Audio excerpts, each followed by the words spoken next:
Gridiron fanatics. Glad you could join us here for another edition of Gridiron Gab Pro Style, where we gab about all things pro football, from the scoops of the regular season to the scores in the postseason and the picks in the offseason. Let's start gabbing. The autumn winds move like the thunderous waves of Neptune's sacred palace.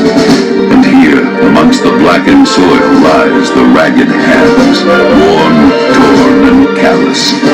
They await with cunning and vicious prowess, for the warriors have returned.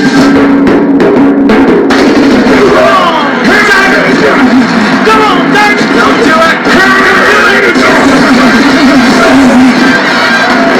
No way! Ready,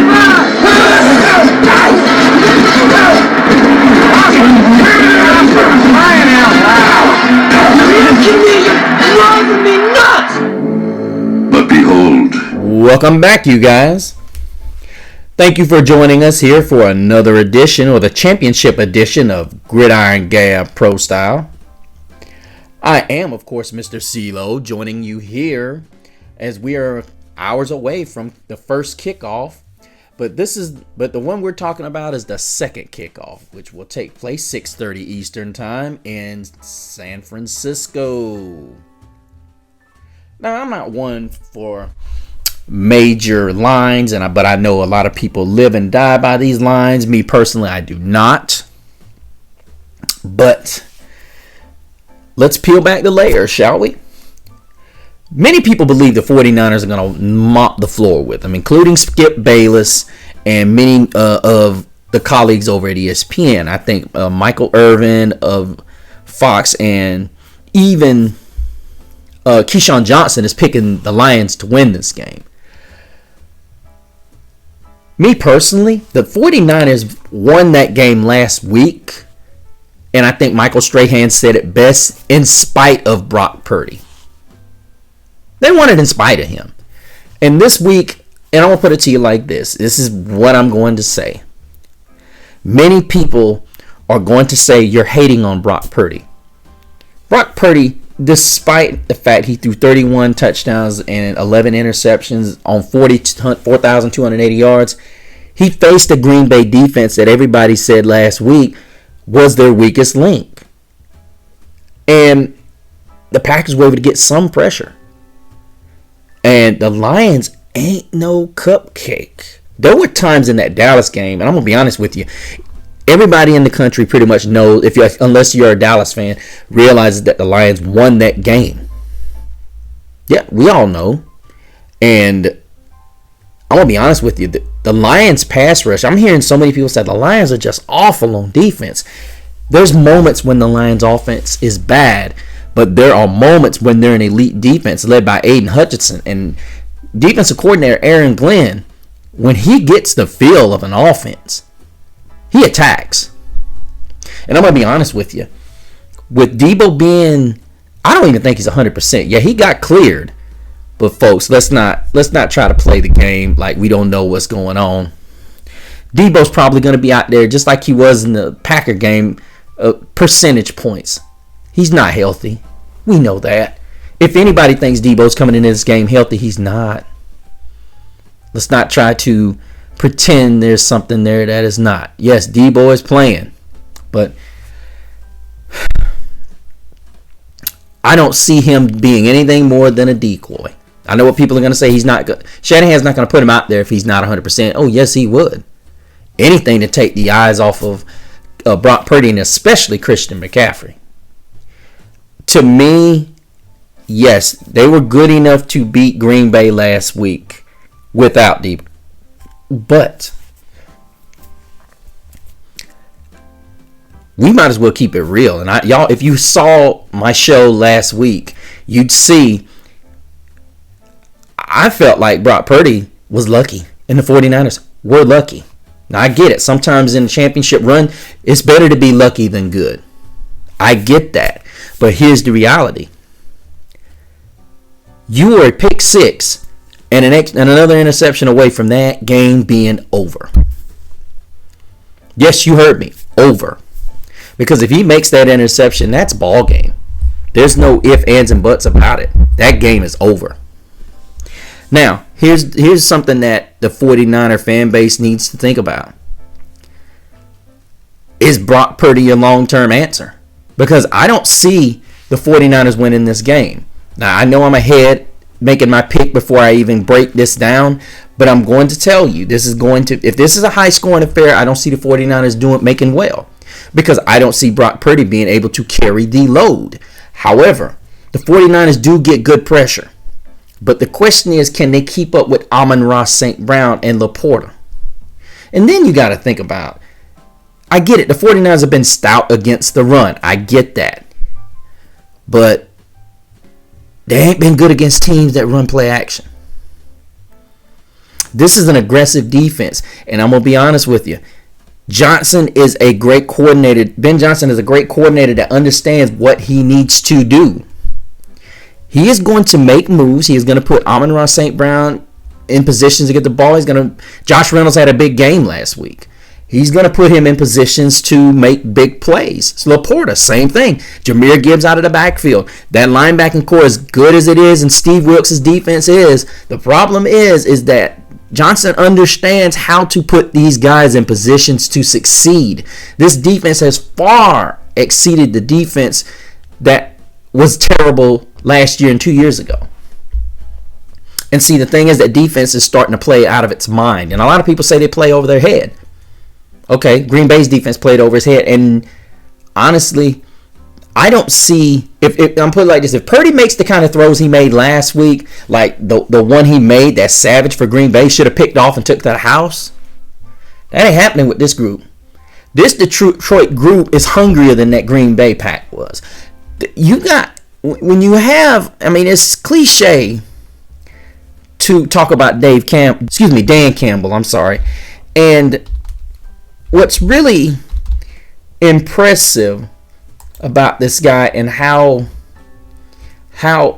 impressive he's been coming here, and he's been able to instill a belief in this team. Even if they face a 7-point betting odds, the odds are 7 points that they're going to lose this game, and I think they're going up. Don't quote me on that. But to be 7-point underdogs, and you walk right into this situation where your division rival, whom won 2 less games, snuck into the playoffs. And don't get me wrong, they were hot. I was a big fan. And anybody that knows me knows that I was a big, 3 games. 3 games. I was a huge Green Bay believer because I knew what Jordan Love did the 3 of the 4 games they lost early.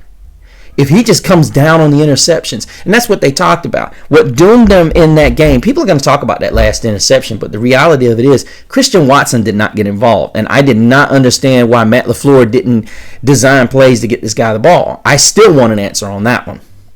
But what you did not accomplish in that game was the defense didn't make those plays they needed to. In every playoff game, if you're an underdog, you have to get that 1 or 2 plays on defense. You have to get 1. They didn't.